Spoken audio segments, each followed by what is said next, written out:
Assalamualaikum dear students, once again welcome back to the School of Thought with me. उम्मीद करता हूँ सब खैरियत से होंगे। आज का टॉपिक है that is about swallowing and peristalsis. हमने स्टार्ट किया हुआ chapter number 1 that is about digestive system. ठीक है, लास्ट टॉपिक डिस्कस किया था about associated organs in digestion in terms of tongue, in terms of teeth, in terms of liver. ठीक है, different सारे के सारे कंपोनेंट्स डिस्कस कर लिए डिटेल के अंदर। आज डिस्कस करेंगे swallowing and peristalsis. This is a part of कि अब हमारे पास सबसे पहले हम डिस्कस करेंगे swallowing को। हमने फूड टेक इन कर ली, ठीक है, इंजेक्शन के अंदर हमने क्या क्या फूड इनटेक की, हमारे माउथ के अंदर विच मींस माउथ कैविटी के अंदर अब फूड पहुंच चुकी है। अब इस माउथ कैविटी के अंदर जो फूड पहुंच चुकी है, अब यहां पर हमारे पास माउथ के अंदर टीथ भी हैं, ठीक है, टंग भी है, हमारे पास स्लाइवरी ग्लैंड्स भी हैं। अब ये सारे के सारे हेल्प्स करेंगे in the process of digestion in the mouth, ठीक है, वो हम डिस्कस कर चुके हैं in terms of incisors, canines, premolars and molars. Teeth हो गए हमारे पास। टंग के अंदर हमने कहा था कि डिफरेंट टेस्ट बर्ड्स हैं हमारे पास, different 5 categories of taste in terms of sour, in terms of bitter, in terms of umami, in terms of salty, in terms of sweet taste, ठीक है। सबलिंगुअल, सबमैंडिबुलर एंड हमारे पास parotid, हमारे पास glands थे, ठीक है, ये सारे डिस्कस कर ली। अब ये सारे मिलके tongue, teeth, salivary glands, my cheeks, ये सारी के सारी इस फूड को सॉफ्ट बनाने में हेल्प करेंगी along with mucus, ठीक है। फूड को सॉफ्ट बनाएंगे। जब ये फूड सॉफ्ट बन गई तो हमारे पास एक सर्कुलर फॉर्म के अंदर बोलस बन जाएगा। तो स्टेप नंबर 1 के अंदर हमने बोलस को पुश करना है बैकवर्ड्स। जैसे आप फूड अपनी माउथ कैविटी में लेते हैं, चबाने के बाद एक बोलस सा बन जाता है, उसे पुश करना है टुवर्ड्स बैक कैविटी, ठीक है, बैक पे मूव करना है, स्टेप नंबर 1।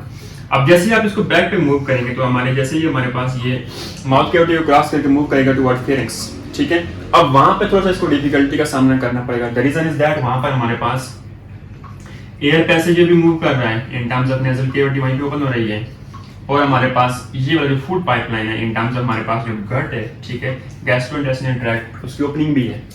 तो इस स्टेप के अंदर हमने क्या करना है, इस पैसेज वे को, इस पाथवे को क्लोज करवाना है और इसे ओपन रखवाना है ताकि हमारा बोलस एयर पैसेज में ना चला जाए, बल्कि हमारे फूड पार्टिकल्स की जो पार्ट्स हैं वहीं से मूव करते हुए गट के साथ इसोफेगस से होता हुआ हमारे पास स्टमक के अंदर पहुंच जाए। यहाँ पे आपने क्या करना है कि इस पाथवे को क्लोज करवाना है।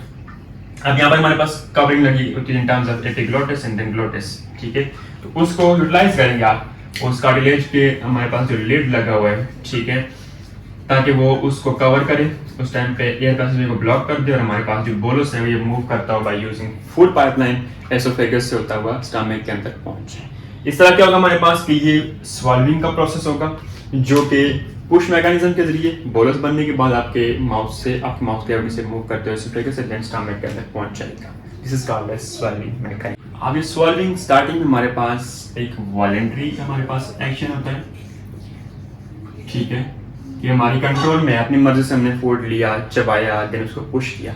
जैसे ये बोलस हमारे पास उस लीड को क्रॉस करके मूव करेगा टुवर्ड्स एसोफेगस, देन ये हमारे पास इनवॉलंटरी बन जाएगा।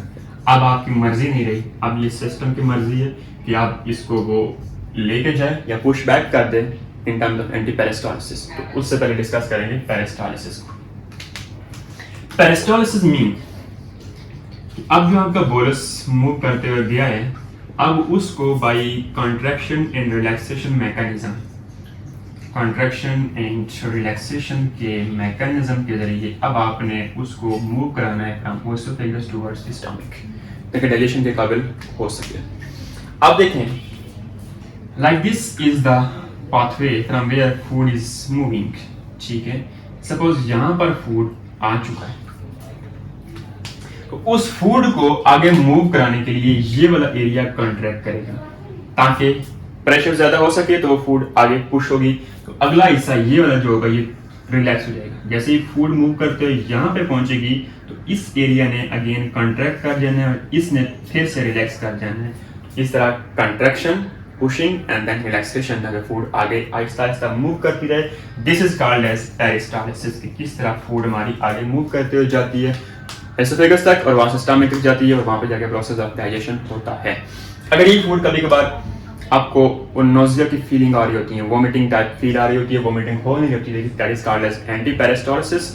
क्यों होता है कि वो फूड अगर प्रॉपरली आगे मूव नहीं कर पा रही है, कोई इशू है, कोई डेफिशिएंसी किसी चीज़ की आ चुकी है, कोई ब्लॉकेज आ चुकी है, या कोई भी डिजीज ऐसी लग चुकी है आपको, आपके जो गैस्ट्रोइंटेस्टिनल ट्रैक्ट इसमें कोई इन्फेक्शन आ चुका है, तो वो उस फूड को वापस पुश बैक कर रही होती है। ठीक है, इससे क्या होता है, आपको anti peristalsis which means nausea type feeling आ रही होती है, so that is called as anti-peristalsis. This is all about swallowing and peristalsis. Topic के अंदर कोई भी क्वेश्चन हो कमेंट सेक्शन के अंदर जरूर पूछिएगा, आपको उसका आंसर प्रोवाइड कर दिया जाएगा। नेक्स्ट वीडियो से पहले चैनल को सब्सक्राइब, बेल आइकन को दबाते हुए जाएं ताकि आने वाली हर एक वीडियो के पास सबसे पहले पहुंचे। अपना ख्याल रखिएगा, मिलते हैं वीडियो में, तब तक के लिए अल्लाह हाफिज़।